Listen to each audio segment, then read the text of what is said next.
Então, essa experiência que eu tenho com Ele, que é minha, é única, é pessoal, ninguém vai ter uma parecida com o outro, ninguém. Na mesma casa, marido e esposa, vêm juntos para a igreja, mas a experiência espiritual de cada um é diferente de um para o outro. Um vai orar mais do que o outro, um vai ler mais a Bíblia, um vai entender mais, um vai sentir mais vontade de vir aos cultos do que o outro. Então é muito pessoal. É uma bênção quando encontram-se casais que caminham juntos. É uma bênção quando encontram-se casais onde um incentiva o outro. Quando um está mais assim, eu não sei se eu vou, outro fala, vamos sim, se arruma aí, vamos embora, para com isso, está amarrado, repreende, Jesus. E um dá força ao outro. É isso que a Bíblia diz, é melhor ser dois do que um, porque se forem dois e um cair, o outro levanta. Amém? Sozinho é mais complicado. A pessoa que caminha sozinha, ela sente um peso maior.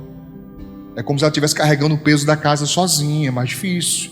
Não é impossível, mas é mais difícil. Tá claro? Sim?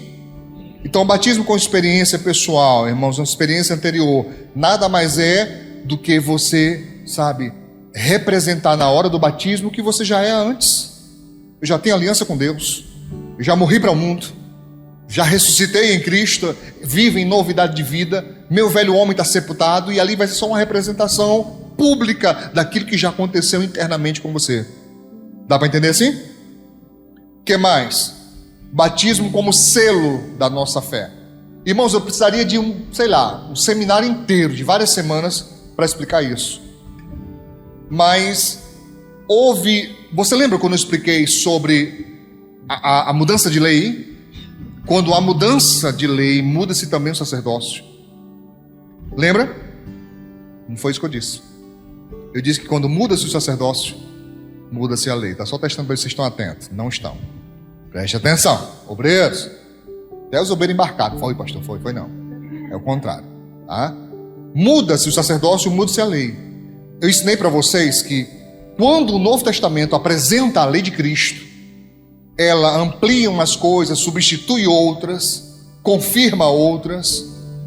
Eu expliquei para vocês, por exemplo, a lei do Antigo Testamento sobre adultério dizia: não adulterarás, ponto. Jesus falou: eu porém vos digo, qualquer homem que olhar para a mulher com desejo nela, já em seu coração adulterou. O que ele fez? Ele pegou uma lei e o que? Ampliou ela. Outras há uma substituição, outras há um cumprimento, e por aí vai. Aqui há uma substituição. Muda-se a prática, permanece o propósito. O que mudou de prática? Para quem tivesse ali, cadê os homens? Vou fazer uma pergunta difícil para vocês. Tem uns com dúvida. Deixa eu dar a segunda chance. Cadê os homens? Amém. Tem uns quase lá. Escute, irmãos. Não precisa levantar a mão, viu, homens? Mas acredito que vocês sabem o que significa a operação de fimose. Quem sabe? Homens e mulheres, quem sabe? Operação de fimose. Então, o garoto nasceu. Isso pode chegar até na fase adulta. Tem pessoas que vão ter isso na fase adulta, mas é raro. É mais fácil de acontecer ainda criança e bebê. Ele não consegue fazer xixi, não consegue urinar, certo? Está entupido. O que o médico faz? Ele corta a carne do prepúcio para que então a criança possa urinar em paz. O judeu faz essa mesma coisa, só que sem problema nenhum. É apenas o cumprimento da aliança. Quem é judeu, ao 8º dia de nascido, não, eu não sou judeu, me tornei judeu agora.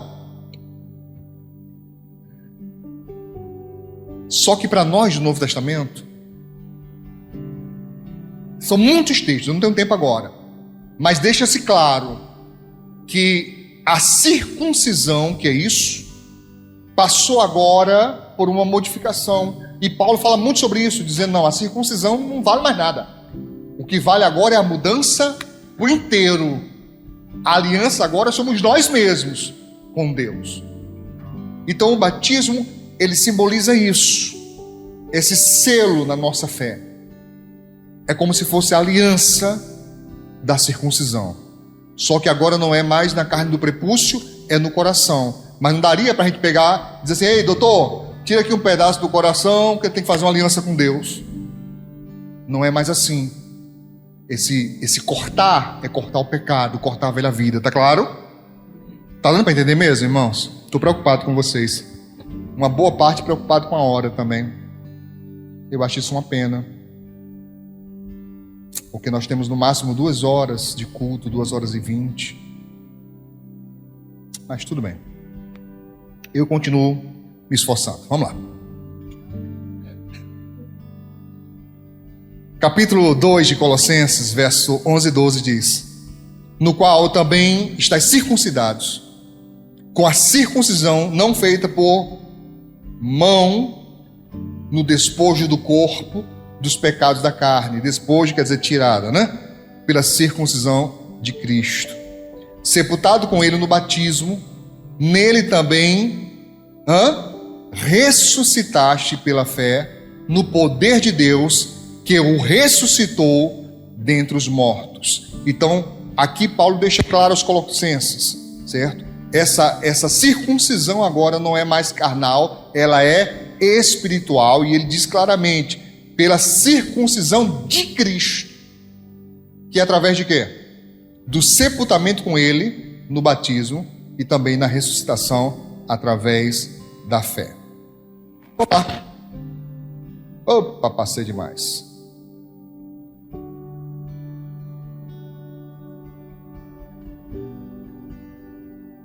Sobre a ensinação da morte, irmãos, do sepultamento e também da ressurreição. Em Romanos capítulo 6, você pode acompanhar comigo? Diz assim: de sorte que fomos sepultados com ele pelo batismo na morte, para que, como Cristo foi ressuscitado dentre os mortos, pela glória do Pai, assim andemos nós também em novidade de vida, em vida nova ou ressurreição. Porque se formos plantados juntamente com ele, na semelhança da sua morte, também o seremos na ressurreição. Então representa exatamente essa morte, sepultamento e ressurreição. Sabendo isto, que o nosso velho homem foi com ele crucificado, para que o corpo do pecado seja desfeito, para que não sirvamos mais ao pecado, porque aquele que está morto está justificado do pecado. Eu precisaria muito tempo para explicar isso, mas a Bíblia diz, o salário do pecado é o quê? É a morte. O salário do pecado é a morte. O pecado não é de graça. O pecado traz prazer, ele gera prazer, certo? Qualquer pessoa que está assim, o pecado é ruim, ele é ruim espiritualmente, mas na prática ele é saboroso, ele traz sabor, traz prazer. Só que ele não é de graça, ele cobra por isso.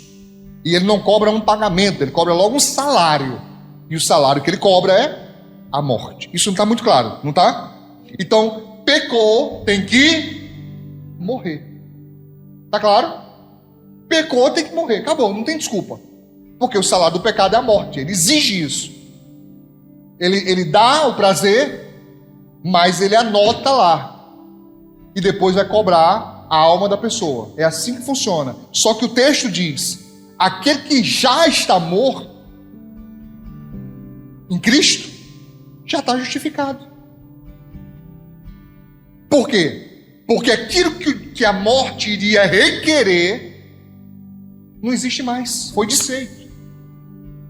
É como se crucificássemos juntamente com Cristo a nossa velha vida. Quando a morte vem cobrar a cédula, ou seja, o registro que estava lá marcando os nossos pecados, eles simplesmente foram rasgados por Cristo. A morte não encontra onde cobrar. Então, quando ela vem, ela só encontra a nossa vida na vida de Cristo. Como é que ela vai cobrar dele? Se ele já a venceu. Ele a venceu, ele a derrotou e ainda pegou a chave dela. Como é que ela cobra? Você está entendendo? Por isso que a Bíblia diz claramente: onde está a morte? Teu aguilhão aí, tua corrente aí, cadê? Irmão, isso é zombando, não sei se você já percebeu isso, mas isso é zombando. Ih, cadê? Perdeu. Cadê? Tua força, cadê? Né? Não tem o aguilhão, não tem mais. Porque Jesus venceu. E diz a Bíblia Sagrada: a morte foi dragada pela vida. Ela não conseguiu conter. Vamos lá, mal comparando, é como se a gente botasse a vida dentro de um baú, de um tonel bem escuro. Mas ela foi. E chegou uma hora que a morte não conseguiu mais segurar. E ele volta à vida. Amém? Isso por si só já seria maravilhoso. Mas ele oferta isso aos seus,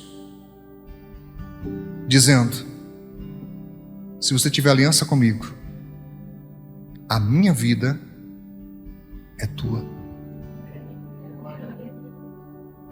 Amém, irmãos? E eu não consigo entender, é sério, eu não estou ironizando, eu não consigo entender como isso é rejeitado. Mesmo por aqueles que estão na igreja, isso é rejeitado, isso é desprezado, isso não é aceito, isso não é usado, não é utilizado, é desperdiçado. Porque a pessoa quer manter a aliança lá. E não é possível. Porque só recebe a nova vida quem passa pela morte. Ouviu o que eu falei? Só recebe a nova vida quem passa pela morte. Só que não é mais a morte, né? Aquela véia com a capa preta, desdentada, né? Com a foice. Não é esse não. Vocês estão vendo vídeo demais. Não é essa daí não. Tá? A mostradinha? Não é não. Tá? Que o rapaz faça bastante sucesso, mas nessa daí não. Tá? Eu estou falando da verdadeira, certo? Da verdadeira, aquela que o homem entendeu que há jeito para tudo, menos para a morte. Pena que eles não entenderam que Jesus deu jeito na morte, e foi um jeito bem dado. Foi de uma vez por todas. Amém, irmãos? Amém?